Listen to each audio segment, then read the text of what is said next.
Throughout Alachua County, an abundance of ponds, lakes, and creeks surround not only the university campus, but neighborhoods, local businesses, and shopping areas as well. Yet these exposed areas of water are highly polluted and seem to be getting worse in comparison to the past. Newman's Lake covers approximately 7,200 acres of land, and many creeks stream out from this area. However, algal abundance has been growing in recent years, and this reflects the nutrient pollution in the lake. In fact, over 50 years ago, the lake water used to be clear, and now it looks like this. Water connects all of us, basically, and we're oftentimes dependent either for recreation or food items in the water. So Clean fresh water now seems to be almost unusual for certain bodies of water in the Gainesville area. Unfortunately, a majority of the local creeks and ponds are indeed polluted. Both Hogtown Creek and Sweetwater Branch were listed by the Florida Department of Environmental Protection as impaired for fecal coliform, which means a possible presence of pathogens. the biggest impact of nutrients is something we call eutrophication, which is this excess growth of plants.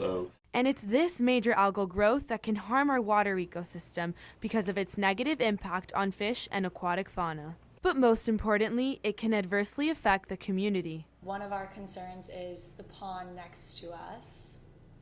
It's pretty bad. It smells horrendous.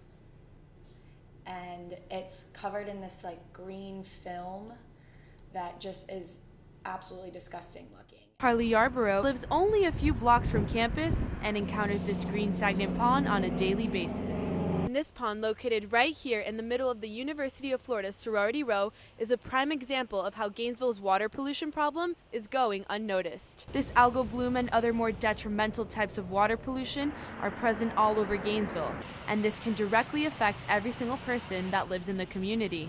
The big connections for us in water is groundwater. We basically depend on groundwater for 95% of our water consumption, either for irrigation or drinking water. All of the runoff in Gainesville, with the exception of one creek, actually ends up going into a sinkhole, which then goes into our groundwater and eventually becomes our drinking water. So where is all this pollution coming from, and why hasn't it been taken care of yet? So a lot of our problems are what is called non-source point pollution, meaning basically the stuff that we do every day on our daily basis is what's polluting our creeks. The city of Gainesville has tried to implement educational programs which they claim are necessary in order to reduce water pollution. But before any results are seen, the process will take some time. The degradation of water quality is not something that happens overnight. It just takes decades to get to where you are or where we are right now. So it's going to take a long time to get it back where it needs to be. And even though these efforts might eventually help lessen the pollution problem, it is not a guarantee. It just makes it feel like where we live is not important and the upkeep is not important. For now, the Alachua Environmental Protection Agency will continue its educational programs in the hopes of reducing pollution, but this will not reduce the dissatisfaction some residents feel. I mean, it's sort of bothersome that no one takes care of it because this is where we live.